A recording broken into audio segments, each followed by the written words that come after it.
Gracias, Susana. Bueno, buenas tardes. Gracias por la invitación. La verdad es que están siendo unas jornadas muy enriquecedoras, sobre todo para la gente que habitualmente no estamos moviéndonos en ellas, ¿no? Yo soy arquitecta, urbanista del Ayuntamiento de Bilbao, soy funcionaria, y hemos redactado desde el 2009 hasta el 2022 el nuevo Plan General de la ciudad. Entonces, os vengo a contar un poco la experiencia que ha sido para nosotros. Va a ser una charla breve, pero es eminentemente práctica. O sea, ¿a qué se ha traducido todo este tipo de medidas, metodologías, etcétera, que hemos dado vueltas y vueltas y vueltas? ¿A qué se han traducido al final en el documento regulatorio de Plan General de Bilbao, ¿no? Bueno, doy comienzo primero con dos proyectos. Bueno, la situación de Bilbao, para los que no lo conocéis, que me imagino que seréis pocos, es esta que veis aquí. Está en un área metropolitana a lo largo del estuario del río Nervión.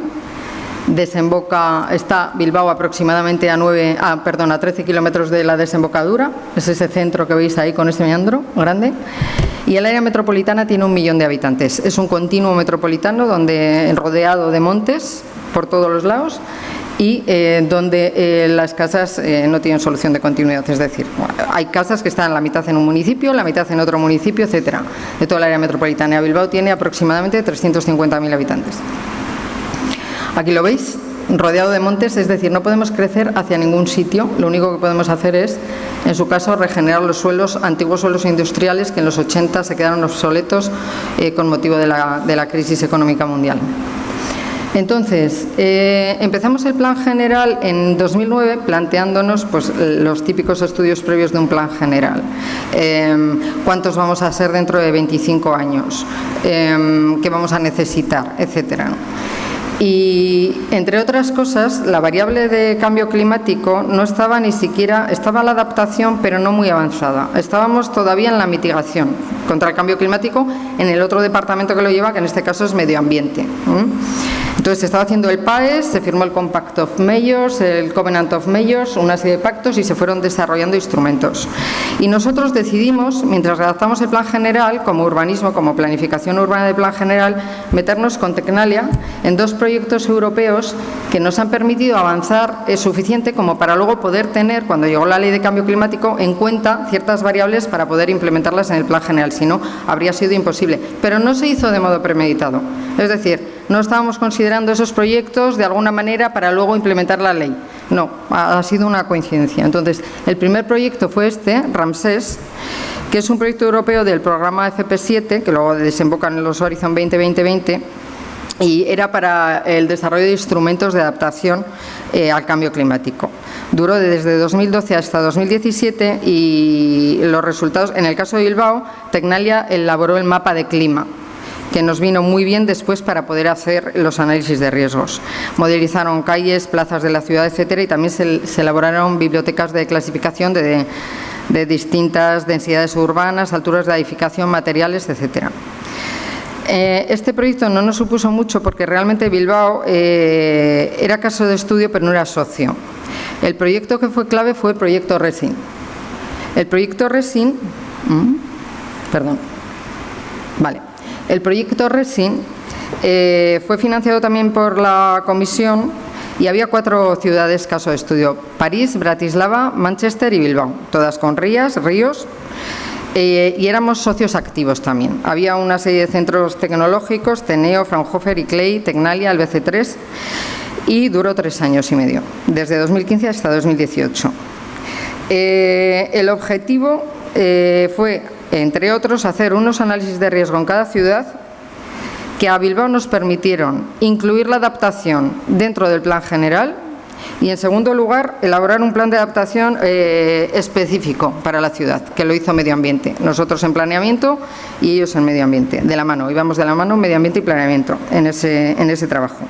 Entonces, el análisis de riesgo, aquí tenéis una de las cadenas de impacto del análisis de riesgo, que consistió en elegir 3 cadenas de impacto y cruzarlas con datos de vulnerabilidad.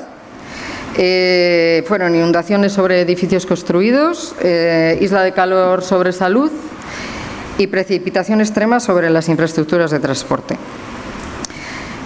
Para la metodología y los datos utilizados, bueno, las amenazas concretas nos sirvió el mapa de clima que había hecho Tecnalia en el proyecto anterior. También utilizamos los estudios de inundabilidad fluvial que había hecho URA, que es la Agencia del Agua Vasca, y el estudio de inundabilidad de los estuarios de la costa de Vizcaya por ascenso del nivel del mar se hizo mediante el LIDAR, topográfico y batimétrico. Y luego, para la vulnerabilidad, lo que se hizo fue usar múltiples datos: edad de los edificios, población en riesgo, edad de las personas, permeabilidad del suelo, usos del suelo, infraestructuras de transporte. Se mezclaron muchos datos. Y de ahí salieron unos mapas de riesgo, que son los que veis aquí. Esto se acabó en 2018. Bueno, este es el Plan General de Ordenación Urbana, es el póster, digamos, del avance, pero no ha cambiado demasiado con respecto al plan definitivo aprobado. Lo que veis en naranja son las propuestas del nuevo Plan General, y lo que veis en gris es la ciudad construida o con propuestas que ya existían y las hemos heredado. Una de las más importantes es esa isla que veis allí arriba, así puesta como en vertical, que está ahora mismo en desarrollo. Son unas 4.500 viviendas, se llama Zorrozaurre, es uno de los proyectos estrella, pero lo hemos heredado. Nosotros no hemos planteado nada porque ya en 2005 Zaha Hadid hizo el plan y se está desarrollando. Lo único que hemos hecho es recogerlo. Lo que sí planteamos son las cosas que veis ahí en naranja. Entonces, como veis, tenemos una ciudad absolutamente consolidada. Las grandes propuestas del plan general son pocas y muy concretas. El resto de la ciudad se queda prácticamente como está. Y esto es a lo que vamos a atender, yo creo, que todas las ciudades en el futuro, ¿no? Nosotros porque no tenemos suelo, pero aunque lo tuviésemos, creo que es la tendencia de las ciudades. La propuesta del Plan General de Adaptación pues fue la siguiente. En primer lugar, hay una coordinación con el Plan de Movilidad Urbana Sostenible. Supongo que habréis leído en prensa, se implantó el Bilbao 30, no se puede ir a más de 30 km por hora por la ciudad. Luego realmente no lo cumplimos o no demasiado, pero sí es cierto que crea una especie de conciencia colectiva que antes no había. Entonces, en ese sentido, yo creo que está muy bien. Se impulsa la red de transporte público en coordinación, el Plan General, con el PEMUS. Se impulsa la red de transporte público con los nuevos nodos de intermodalidad. Va a llegar el tren de alta velocidad ahí en una zona que teníais en el plano anterior. Se define la red estructural básica para que en el caso de que haya peatonalizaciones tengan algún sentido o tengan ciertas continuidades, que la veis aquí, la definición de la red, las carreteras más importantes, las calles más importantes de mayor tráfico o de menor tráfico. Se integra la apertura del canal de Deusto. El canal de Deusto es la isla que habéis visto antes, esa que veis ahí en azul alargada, era una península, se ha abierto y se ha convertido en isla, y una de las razones ha sido ampliar la sección hidráulica y mejorar la hidraulicidad de la ría. Además, aquí lo veis en foto. La imagen de arriba es antiguamente como era, ahora ya no es así, ahora está abierto, y esta es una imagen en 3D, un render de lo que va a ser el proyecto de Zorrozaurre en el futuro, que se está construyendo. Aquí veis el canal abierto ya. Otra de las cosas que se han incorporado como medida hidráulica es un proyecto de canal subterráneo de aliviadero que tiene el Ministerio de Fomento del 2010, que todavía no se ha puesto en marcha, pues por razones presupuestarias, que son 2 tubos, como veis ahí, que van desde una punta hasta la otra punta de la ciudad prácticamente, y lo que hacen es intentar que no se inunde toda la zona del casco viejo de la ciudad, que quedó destrozada con las inundaciones del 83, y a día de hoy no le hemos puesto ninguna solución para que no se inunde.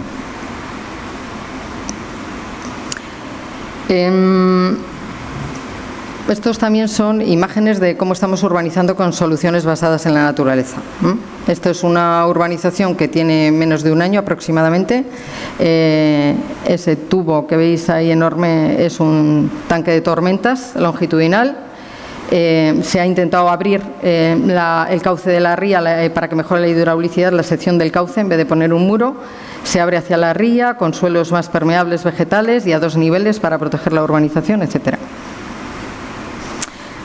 Las medidas en suelo no urbanizable. Esto fue una bronca bastante importante, aunque no afectaba a muchos ciudadanos, sí fue un precedente muy importante. Y es que se desclasifica suelo. Había unos suelos en el Plan General del 95, el anterior al nuestro, que estaban clasificados como urbanizables, que no se habían desarrollado y que como no se habían desarrollado y además eran viviendas adosadas, unifamiliares, etcétera, los hemos desclasificado y los hemos dejado como suelo no urbanizable. Entonces esas desclasificaciones hacia atrás suelen ser bastante complicadas y tienen, pues en general, bastante contestación. Y otra de las cosas que hemos hecho, este es el anillo verde, el gran recorrido, está homologado y da la vuelta a toda la ciudad por los montes, baja hasta la ciudad, es no sé cuántos kilómetros tiene, 70 y tantos, no me acuerdo.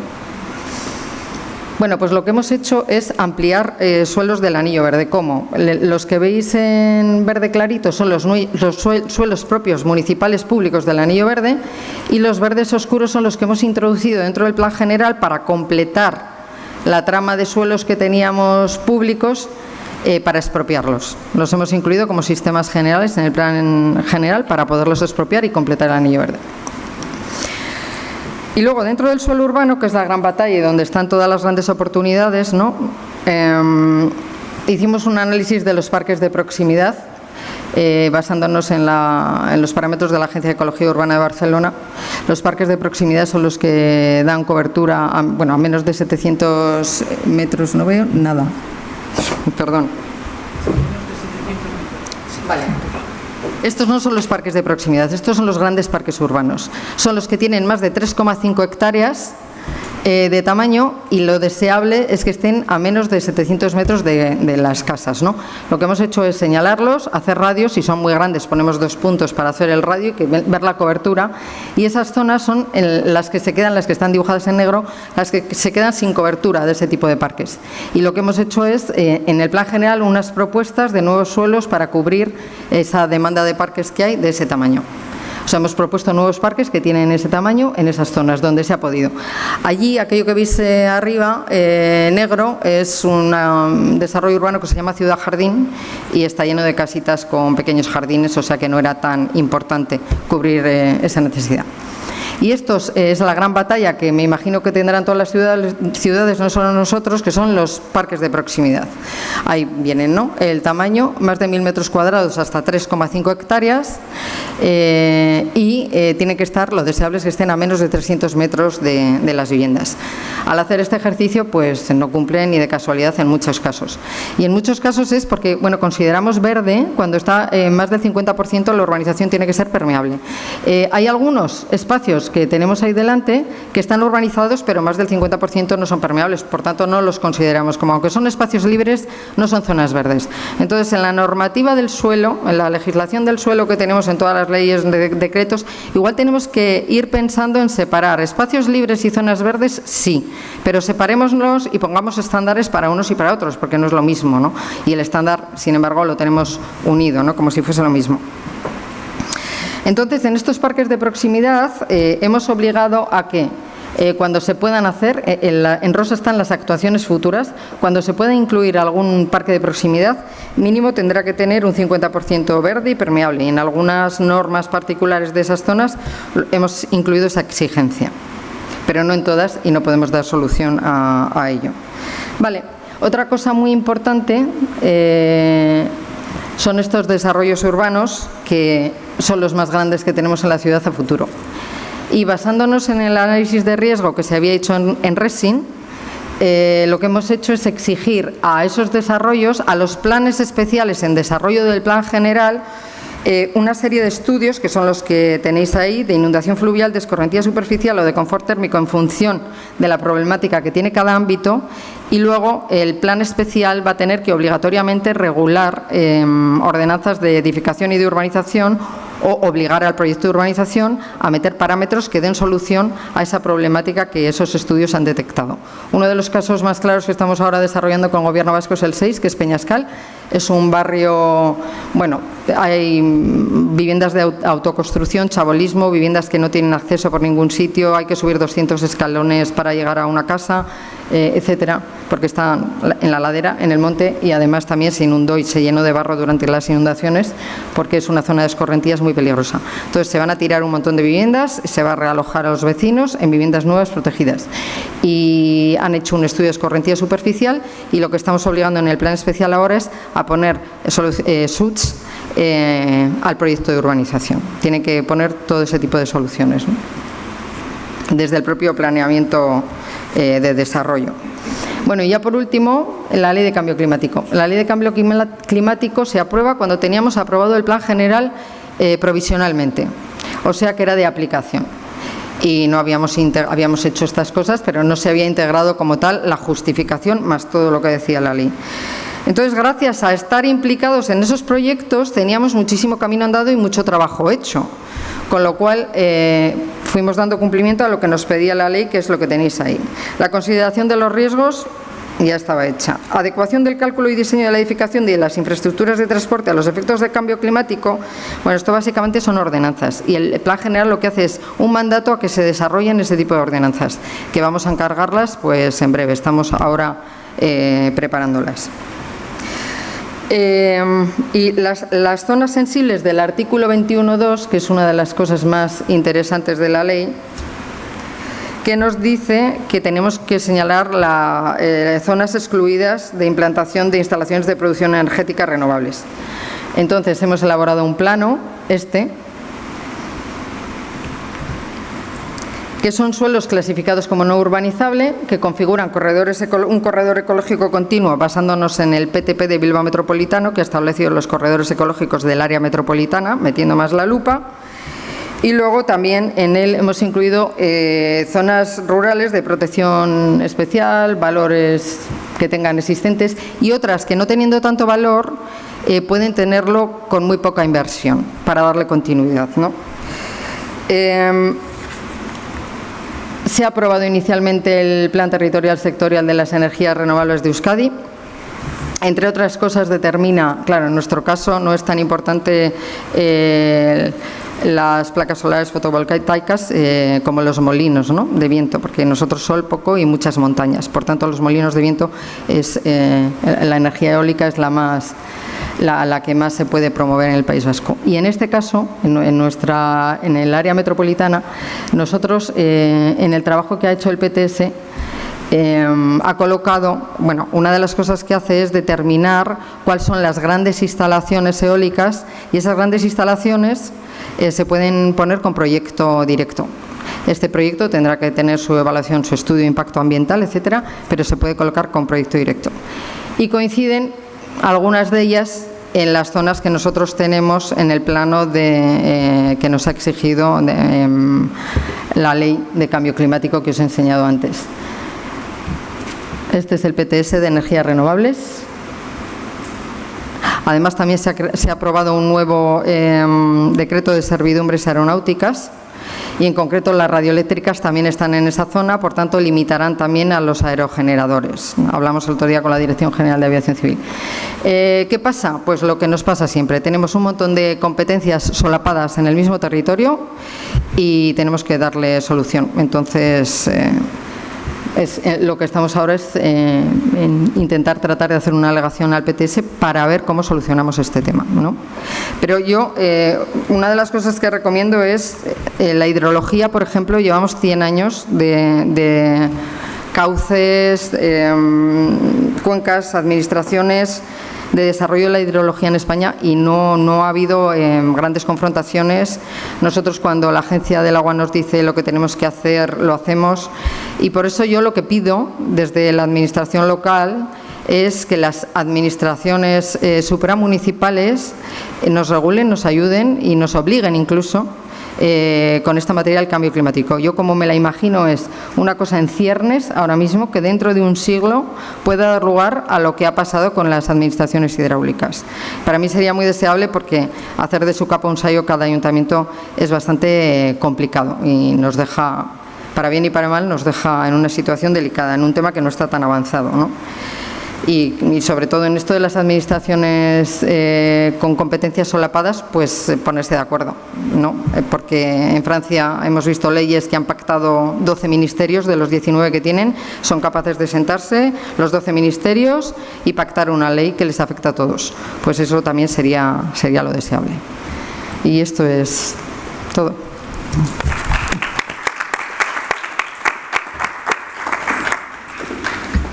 Gracias, Susana. Nos has dejado mensajes muy potentes, empezando por el final. Yo creo que ya tienes una petición muy clara de cómo ves el futuro, ¿no? Y las necesidades desde lo local, que es un apoyo desde lo territorial con unas directrices claras, ¿no? Que os faciliten un poco el trabajo de la integración, y luego una decisión muy valiente, que es el de desmitificar la desclasificación de suelo, ¿no? Que lo habéis hecho posible.